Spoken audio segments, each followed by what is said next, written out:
இன்றைக்கி நம்ம பார்க்க போகிற ரெசிபி என்னன்னு சொல்லி பார்த்துட்டிங்கன்னா உப்பு சீடை. இது ரொம்ப சிம்பிளாக எவ்வளோ ஈஸியாக வீட்டில் செய்யலாம் அப்படிங்கிறது தான். எல்லா ஃபங்க்ஷன் டைம்லேயும் செய்யக்கூடியது.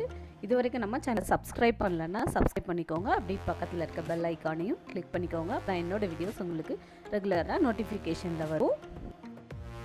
ஒரு கப் அளவு மாவு எடுத்துக்கோங்க. நீங்கள் அரிசி மாவு ஆல்ரெடி இடியாப்பத்துக்கு இருக்கும்ல, அந்த மாவு எடுத்துட்டாலும் சரி தான். இல்லைன்னா அரிசியை நல்லா ஒரு 3 மணி நேரம் ஊற வச்சு மிஷினில் கொடுத்து அரைச்சி அந்த மாவு எடுத்துக்கிட்டாலும் சரி தான். இப்போ உப்பை தண்ணி விட்டு கரைச்சி எடுத்துக்கோங்க. உப்பு நல்லா தண்ணியில் கரைஞ்சதுக்கு அப்புறம் மாவில் சேர்த்துக்கலாம். இப்போ நான் ஒரு கப் மாவு எடுத்துருக்கிறேன். இப்போ இதோட 1 ஸ்பூன் அளவுக்கு எள்ளு சேர்த்துக்கிறேன். நீங்கள் எள்ளு சேர்க்கனாலும் சேர்த்துக்கலாம், இல்லை ஜீரகம் சேர்க்கனாலும் சேர்த்துக்கிடலாம்.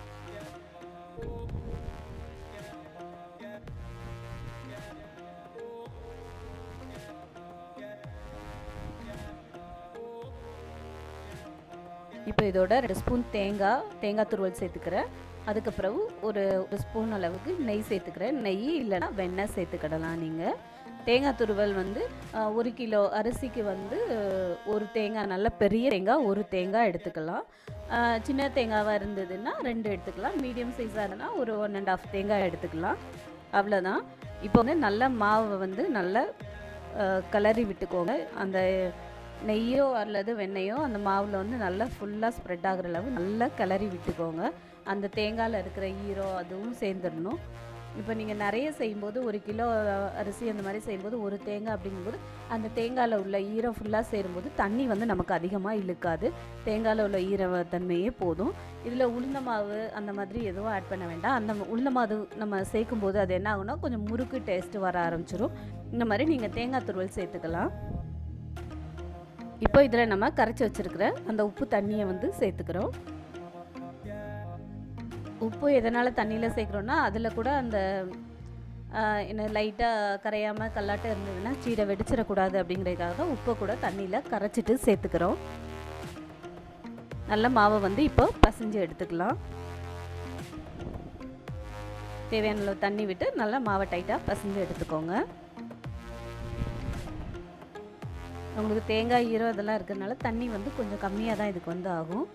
இடித்த மாவாக இருந்ததுன்னா ரொம்ப கம்மியாக தான் உங்களுக்கு தண்ணி இழுக்கும். இது திரிச்சதுனால அதிகமாக இருக்குது.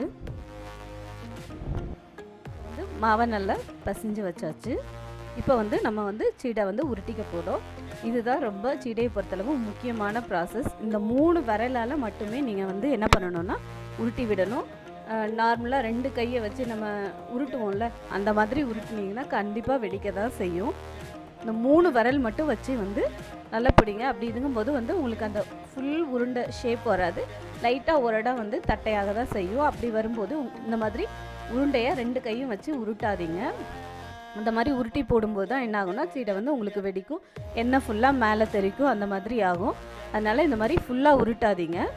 இப்படி 3 விரலை வச்சு மட்டும் சீடையை பிடிங்க. அப்படின்னா தான் உங்களுக்கு கரெக்டாக இருக்கும். வெடிக்காமல் வரும் உங்களுக்கு சீடை செய்யும்போது. உப்பு சீடையை பொறுத்தளவு வெடிக்கும் அப்படிங்கிறதுக்காகவே நிறைய பேர் செய்ய மாட்டாங்க.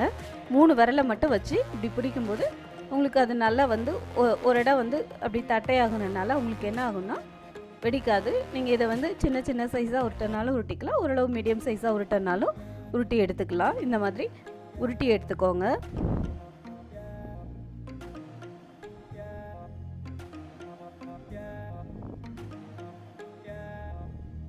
ஃபஸ்ட்டில் மாவு உருட்டி ரெடியாக வச்சுக்கோங்க. அப்படின்னா தான் நமக்கு செய்கிறதுக்கு ஈஸியாக இருக்கும்.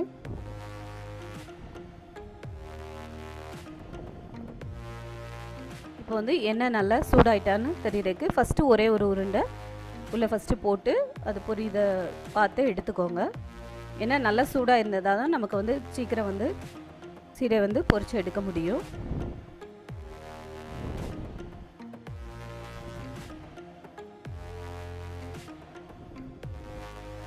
ஒரு பஞ்ச் நான் இதில் போட்டிருக்கிறேன். நல்லா எண்ணெய் சூடானதுக்கப்புறம் போடும்போது நல்லா அது பொரியும். கொஞ்சம் ஓரளவு ஹை ஃப்ளேமில் இல்லாமல் மீடியம் ஃப்ளேம், ஹையும் வைக்க வேண்டாம் சிம்மும் வைக்க வேண்டாம், மீடியம் ஃப்ளேம்லேயே வச்சு செய்யுங்க. நல்லா இந்த மாதிரி போட்டு பொரிஞ்சதுக்கப்புறமே எடுத்துடலாம். நல்லா உங்களுக்கு கோல்டன் கலர்லேயே இருக்குது பாருங்கள். மீடியம் ஃப்ளேமில் வைக்கிறதுனால ஹை ஃப்ளேமில் வச்சிங்க அப்படின்னா அது வந்து உங்களுக்கு கலர் ரொம்ப சேஞ்ச் ஆகும். மீடியம் ஃப்ளேம்லேயே வச்சு செய்யுங்க, அப்படின்னா தான் உங்களுக்கு கலர் சேஞ்ச் ஆகாமல் இருக்கும். அதே மாதிரி ஒவ்வொரு பேட்சாக போட்டு எடுக்கிறதுக்கு நீங்கள் ஃபஸ்ட்லேயே ஃபுல்லாக உருட்டி வச்சுக்கோங்க. அப்படின்னா தான் நமக்கு வந்து கடகடன்னு ஒவ்வொரு பேட்சாக போட்டு எடுக்க முடியும். நீங்கள் செஞ்சுட்டே உருட்டலாம் அப்படின்னு நினச்சிங்கன்னா என்ன ஆகும்னா இங்கே இது வந்து சீக்கிரம் நமக்கு வந்து வெந்துடும், ரொம்ப டைம் ஆகாது. நான் இப்போ ஃபுல்லாக வந்து எடுத்துட்டேன். அடுத்த பேட்ச் ஆல்ரெடி உருட்டி வச்சுருக்கிறேன். இப்போ அடுத்தது போட்டு எடுத்துக்க போகிறேன். வீடியோ உங்களுக்கு பிடிச்சிருந்ததுன்னா லைக் பண்ணுங்கள், கமெண்ட் பண்ணுங்கள், ஷேர் பண்ணுங்கள். இந்த ரெசிபியை நீங்களும் ட்ரை பண்ணிவிட்டு உங்களோட கமெண்ட்ஸை கமெண்ட் பாக்ஸில் மறக்காமல் எழுதுங்க. அடுத்து ஒரு நல்ல வீடியோவில் பார்க்கலாம். தேங்க்யூ ஃபார் வாட்சிங். பை.